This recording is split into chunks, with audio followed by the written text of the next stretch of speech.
তখনই বাজে রাত 2টা। এই সময় আমি একা। আমার মনে হলো আমার পিছনে কেউ জানি একটা আছে। চলুন তাহলে শুরু করি বুতুরে জমিদার বাড়ির সে অদ্ভুত কাহিনী।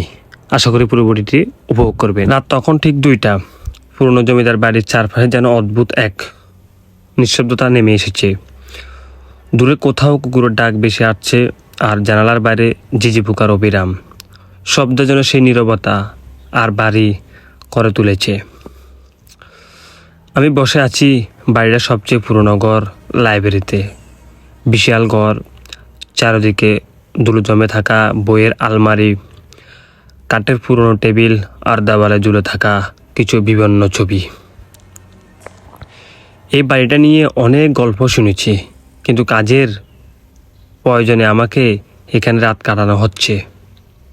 আমার ভিতরে অনেক ভয়ভীতি কাজও করছে, কারণ আমি এই বাড়িটার সম্পর্কে অনেক অদ্ভুত সব কাহিনী শুনেছি সেই পুরনো দাদুদের কাছ থেকে। টেবিলের উপর একটা পুরনো ফাইল খুলে বসেছিলাম আমি। বলা হয়েছিল এই ফাইলের ভেতরে জমিদার পরিবারের কিছু গুরুত্বপূর্ণ কাগজপত্র আছে। কাগজগুলো এত পুরনো যে চুলে যেন ভেঙে যাবে। তো হঠাৎ করে মনে হলো আমার পেছনে যেন কেউ দাঁড়িয়ে আছে। আমার গাটা একদম ভারী হতে লাগলো। একটা ঠান্ডা শীতল বাতাস আমার গাট বেয়ে নেমে গেল। শরীরটা হিম হয়ে গেল। ধীরে ধীরে পেছনে তাকালাম একটু সাহস করে, কিন্তু পেছনে তাকাতে আমি কিছু দেখলাম না। কিন্তু আমার ভিতরে ভয়ভীতি একটা অনুভূতি কাজ করতেছে। আমি পেছনে আবারও তাকালাম, কিন্তু কেউ নেই। নিজেকে বুঝালাম সবই মনে হয় মনেরই ভুল। এত রাতে এই ভৌতিক পরিবেশে এমনটা লাগতেই পারে, এটাই স্বাভাবিক। আমরা যদি রাতে একাই কোথাও বারোই, এরকম আমাদের হয়। আমি এমনটা ভেবেছিলাম। আবার কাজে মন দিলাম, কিন্তু কিছুক্ষণ পরে আবার সে ঠান্ডা বাতাস আমার চারপাশে বয়ে গেল। ক্যাশ ক্যাশ করে একটা শব্দ আওয়াজ আমার কানে আসলো। শব্দটা খুব স্পষ্ট, যেন কাঁচের আলমারিতে কেউ ধীরে ধীরে খুলছে। চমকে তাকালাম, আলমারির দরজা বন্ধ, একদম স্থির, কিন্তু কেউ নেই। কিন্তু আমার বুকের ভেতর কেমন যেন দগদগ করতে লাগলো। আমি আবার ফাইলের দিকে তাকালাম। ঠিক তখনই ফাইলের পাতাগুলো নিজে থেকে উল্টাতে শুরু করলো। প্রথমে ধীরে, তারপর দ্রুত, আরও দ্রুত, যেন কেউ মরিয়া হয়ে কিছু খুঁজছে। আমার হাত পা ঠান্ডা হয়ে গেল, গলা শুকিয়ে কাঠ হয়ে গেল। উঠে দাঁড়াতে যাব, ঠিক তখনই দপ করে একটা শব্দ হলো। টেবিলে ল্যাপটপটা নিভে গেল। আমি এসব দেখে হতবাক হয়ে গেলাম। চারপাশে অন্ধকার ডুবে গেল, এতটা অন্ধকার যে নিজের হাতটাও দেখতে পাচ্ছি না। ঠিক তখনই আমার কানে কাছে একটা ঠান্ডা নিঃশ্বাস লাগলো, আর তারপর খুব নিচু এক শস্য এবং একটা কণ্ঠস্বর ফিস ফিস করে বলল, ওটাই আমার ফাইল। ওই ফাইলটা তুমি ছুঁয়ো না। আমার শরীর যেন পাথর হয়ে গেল। নড়তে পারছি না, চিৎকার করতে পারছি না, কিন্তু সাহস সঞ্চয় করে বললাম কাঁপা কাঁপা গলায়, কে কে আপনি, কে আপনি? কিন্তু কোনো উত্তরই নেই। আমি কোনো উত্তরই শুনতে পেলাম না। কিন্তু কয়েক সেকেন্ড পর অনুভব করলাম কেউ যেন আমার কাঁধে হাত রাখলো। বরফের মতো ঠান্ডা সে স্পর্শ আমি আর সহ্য করতে পারলাম না। এক ঝটকায় উঠে দরজার দিকে দৌড় দিলাম। দরজা খুলে বাইরে বের হয়ে এলাম হাঁপাতে হাঁপাতে। সারা রাত আর সেই ঘরে কাছে আমি যাইনি। পরের দিন সকালে কেয়ারটেকার কাকা এলেও সব খুলে বললাম। তিনি কিছুক্ষণ চুপ করে রইলেন, তারপর ধীরে ধীরে বললেন, আপনি যে ঘরে ছিলেন সেটা গত 50 বছর ধরে বন্ধ ছিল।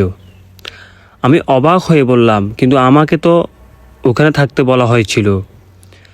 কাকা দীর্ঘশ্বাস ফেলে বললেন, অনেক বছর আগে এই বাড়ি জমিদার রায় বাহাদুর ও হরিনারায়ণ চৌধুরী ঠিক ওই ঘরে মারা যান। বলা হয় মৃত্যুর আগে তিনি একটা ডায়েরি লিখেছেন, কিন্তু ডায়েরিটাকেও খুঁজে পাইনি। আমার বুকের ভিতরটা কেমন ধকধক করে উঠল। তাহলে সে ফাইলটা? কাকা ধীরে ধীরে মাথা নাড়লেন। অনেকে বলে তার আত্মা এখনও সেই ডায়েরি খুঁজে বেড়ায়, যেটায় পায় সেটা আবার সহজে চাট পায় না। আমি তাড়াতাড়ি ব্যাগ গুছিয়ে বাড়ি থেকে বের হয়ে আসার সিদ্ধান্ত নিলাম, কিন্তু যাওয়ার আগে একটা অদ্ভুত কৌতূহল আমাকে আবার টানলো। দিনের আলো সাহস করে আবার আমি লাইব্রেরিতে ঢুকলাম। ঘরটা আগের মতো, একদম নিঃশব্দতা ছিল। টেবিলের উপর সেই ফাইলটা রাখা, আশেপাশে কেউ নেই। ধীরে ধীরে এগিয়ে গিয়ে ফাইলটা আমি খুললাম। ভিতরে একটা পুরনো ডায়েরি। পাতাটা খুলতে দেখি শেষ পাতায় কাপা হাতে লেখা, যে এ ডায়েরি পড়বে সে আমার গল্পই শেষ করবে। ঠিক তখনই আমি আশ্চর্য হয়ে গেলাম।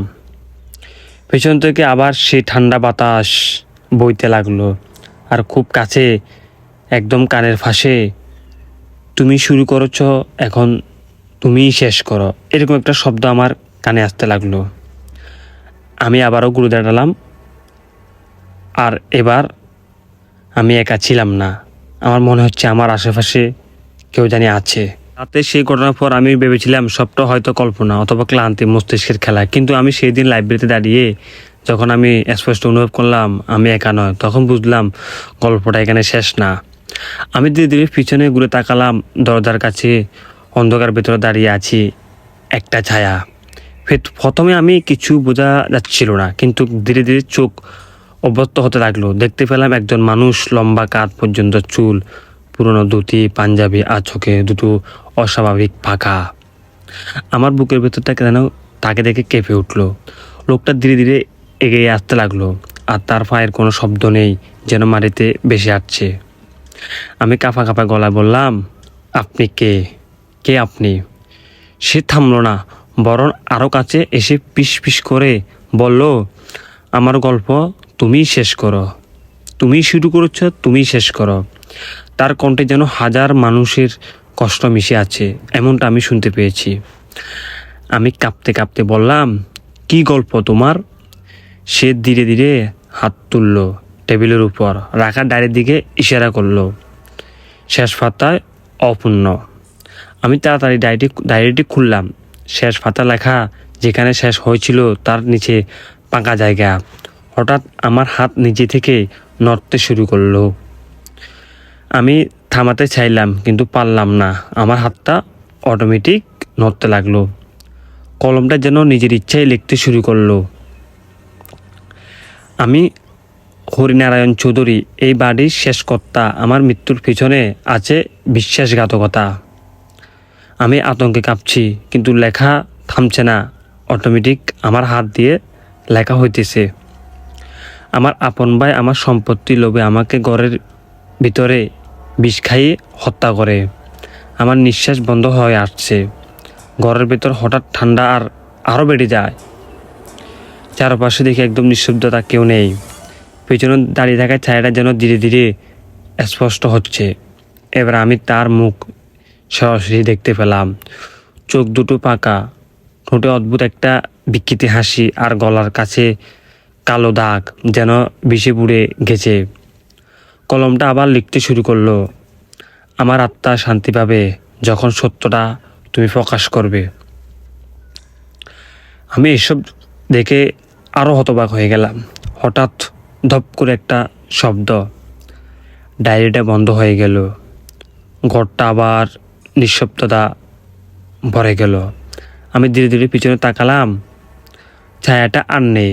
ছায়াটা যেন হঠাৎ কোথাও উধাও হয়ে গেছে। আমি দৌড়ে বাইরে বেরিয়ে এলাম।